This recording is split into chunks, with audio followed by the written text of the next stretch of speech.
நம்ம அரசனுடைய நிர்வாகத்திறன் அதை பத்தி பேசுறவங்களுக்கு இந்த ஊரடிச்சு உலையில போட்டு ஊழல் மேல ஊழலா செஞ்சுக்கிட்டு அதுல இருந்து தப்பிக்கிறதுக்கு பேர் தான் நிர்வாகத்திறன் அப்படின்னு சொன்னா, அப்படிப்பட்ட ஒரு ஊழல் செய்யற நிர்வாகத்திறனை நம்ம அரசு ஒரு நாளும் செய்யாது. பொட்டி பெட்டியா பணத்தை வச்சுக்கிட்டு பெட்டியை வச்சு எல்லாம் செஞ்சுக்கிட்டு போதைப் பொருள் பாதுகாவல் கழக மாடல் அரசாங்கம் செஞ்ச ஒவ்வொரு ஊழலா வெளியில வந்துகிட்டு இருக்கு.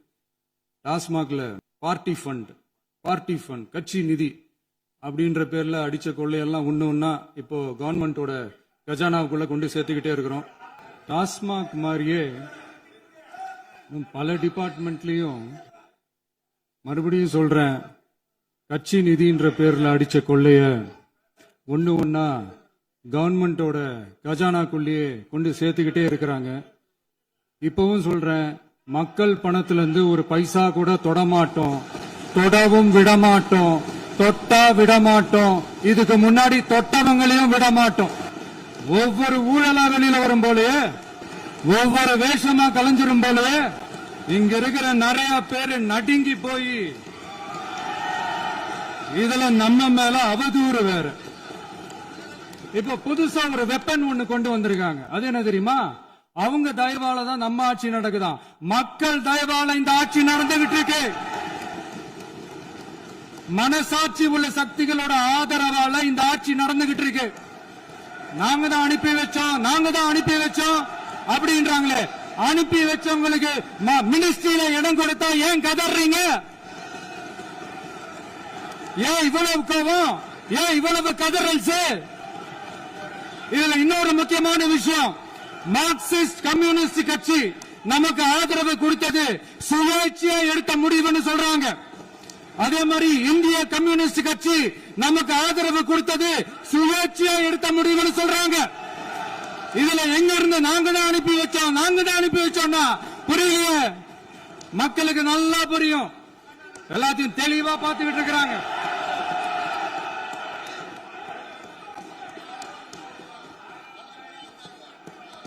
முதலமைச்சர் கண்டிப்பாக பண்ணலாம். மாநில முதலமைச்சர்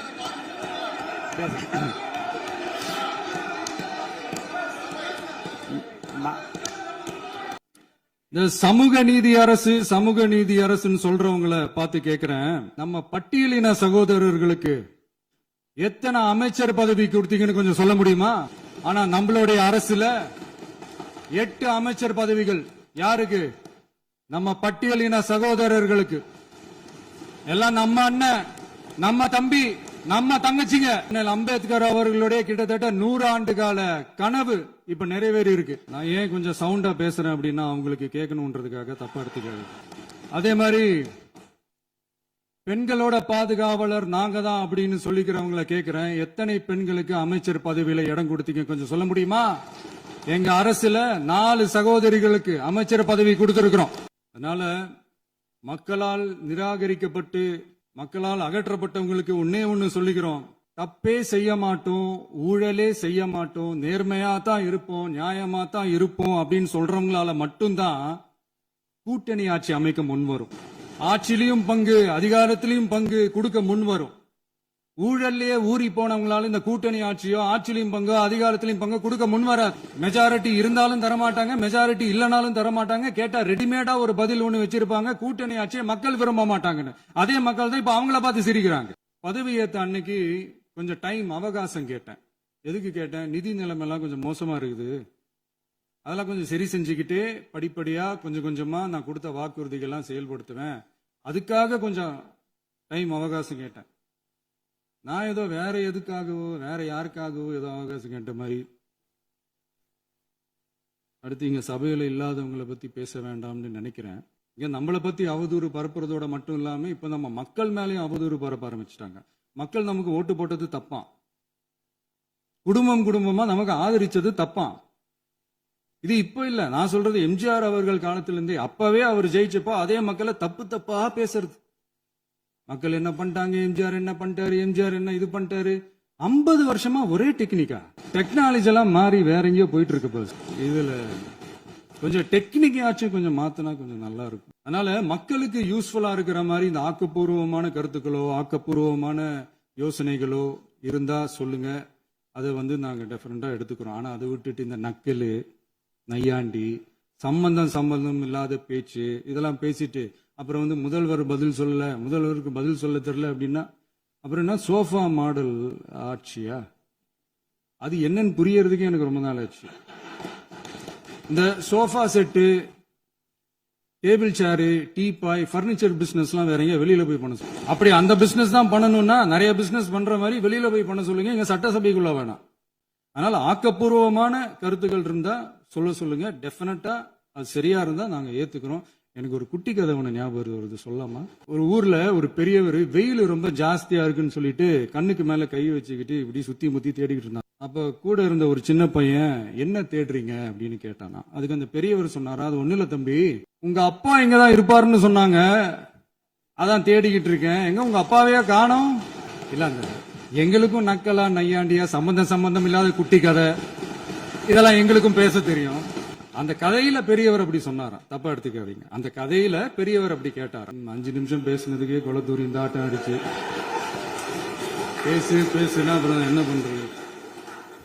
கடைசியா நான் இந்த உரையை முடிக்கிறதுக்கு முன்னாடி ஒரு முக்கியமான ஒரு விஷயம் பத்தி சொல்லணும். ஆளுநர் உரை அன்னைக்கு தமிழ் தாய் வாழ்த்துக்கு அப்புறம் தேசிய கீதம் பாடினது தப்பு, தேசிய கீதம் 2 முறை பாடினது தப்பு. அப்படி ஒரு நிகழ்வு இதுக்கு முன்னாடி இந்த சட்டசபையில நடந்ததே கிடையாது. அந்த மரபையே மாத்திட்டீங்க. இப்படி ஒரு பெரிய ஒரு போர் மாதிரி எதிர்கட்சியை சார்ந்தவங்க எல்லாம் சொன்னாங்க இல்லையா? அந்த மாநில உரிமை போராளிகளை, அந்த மரபு காக்கிற உரிமை போராளிகளை ஒரே ஒரு கேள்விதான் கேட்கணும்.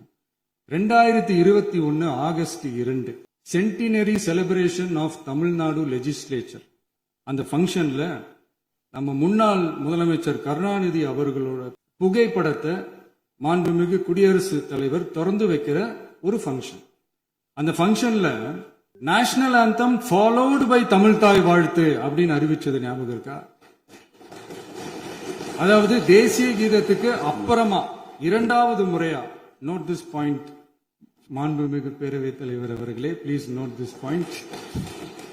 தேசிய கீதத்துக்கு அப்புறம் 2வது முறையாக தமிழ் தாய் வாழ்த்து பாடப்படும் அப்படின்னு சொன்னது ஞாபகம் இருக்கா? அதுவும் முத்தமிழ் அறிஞர் அப்படின்னு சொல்ற நம்ம கலைஞர் அவர்களுடைய அந்த புகைப்படம் வெளியிட்டு விழாவில் அவர் இருந்த இதே சபையில தமிழ 2வது இடத்துக்கு தள்ளினது யாருன்னு ஞாபகம் இருக்கா?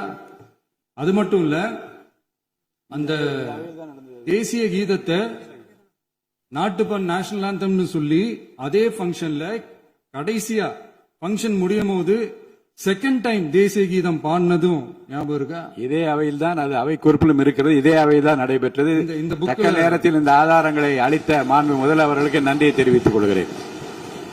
டவுட் இருந்தா இந்த புக்கை பார்த்து தெரிஞ்சுக்கலாம். இதெல்லாம் கேட்டா என்ன சொல்லுவாங்கன்னா, அது ஜனாதிபதி கலந்துகிட்ட ஃபங்க்ஷன், அதெல்லாம் அப்படிதான், அதெல்லாம் கண்டுக்க கூடாது அப்படின்னு சொல்லுவாங்க. இதே மாதிரிதான் பேசுறது ஒண்ணு, செய்யறது ஒண்ணு, செய்யறது ஒண்ணு, பேசுறது ஒண்ணு. இதெல்லாம் மக்கள் பார்த்துக்கிட்டு இருக்காங்க. எலெக்ஷனுக்கு முன்னாடி தான் அப்படி செஞ்சுக்கிட்டு இருந்தாங்க, இப்ப எலெக்ஷனுக்கு அப்புறம் அதே தான் செய்யறாங்க. இந்த விஜயையும் சாமானியர்களின் உண்மையான சமூக நீதி அரசையும் அவமானப்படுத்துறதுக்கு தான் அவங்களோட அந்த பொலிட்டிக்கல் சீனியாரிட்டி அது பயன்படுத்துது போல. சரி, செய்யட்டும், நல்லா செய்யட்டும். இப்போ ஆனாலும் நம்மளுடைய மாநில உரிமை, மொழி உரிமை, உத்தம உத்தரர் போல வேஷம் போடுற எதிர்கட்சிக்கு ஒன்றை மட்டும் ஆணித்தரமாக சொல்றோம். உங்களை மாதிரி தமிழ்னு சொல்லிக்கிட்டு, மொழி, பண்பாடு, கலாச்சாரம்னு சொல்லிக்கிட்டு ரெட்டை வேஷம் போடுறவங்க நாங்க கிடையாது. உலகெங்கும் வாழும் என் தமிழ் சொந்தங்களுக்கு நம்முடைய உத்தரவாதம் தமிழ் தான் எங்க உயிர் நாடி அப்படின்றத மறக்க மாட்டோம். இப்பவும் சொல்றோம், மாநில உரிமையில எப்பவும் உறுதியா இருப்போம். அதே சமயத்துல அரசியல் வேற, ஒன்றிய மாநில அரசுகளுக்கு இடையே இருக்கிற நிர்வாக அணுகுமுறை வேற. இதுல நாங்க ரொம்ப தெளிவா இருக்கிறோம். அதனால எங்களுக்கு பாடம் எடுக்கிறதா நினைச்சுக்கிட்டு உங்க வேஷத்தை நீங்களே கொஞ்சம் கொஞ்சமா கலைச்சுக்கிட்டே வர்றீங்க, மறந்துடாதீங்க. அப்புறம் நேத்து எதிர்கட்சி தலைவர், மாண்புமிகு எதிர்கட்சி தலைவர் பேசும்போது நிறைய பேசினாங்க. அதுல ஒண்ணு மட்டும் அரசு சொல்றதா நினைச்சுக்கிட்டு நம்மளை இன்டைரக்டா ஈவில் அப்படின்ற அந்த வார்த்தையை யூஸ் பண்ணாங்க. எனக்கு ஒண்ணுதான் சொல்லணும்னு தோணுது. ஈவில்ஸ்னு டெவில்ஸ் பேசக்கூடாது. அவங்க இருந்திருந்தா ஒரு ஆக்ஷன் பண்ணணும்னு எனக்கு தோணுச்சு. எல்லாரும் போயிட்டாங்க. இல்ல With your permission இப்பவும் பண்ணலாமா? இப்பவும் பண்ணலாம், ஒண்ணும் தப்பு இல்ல.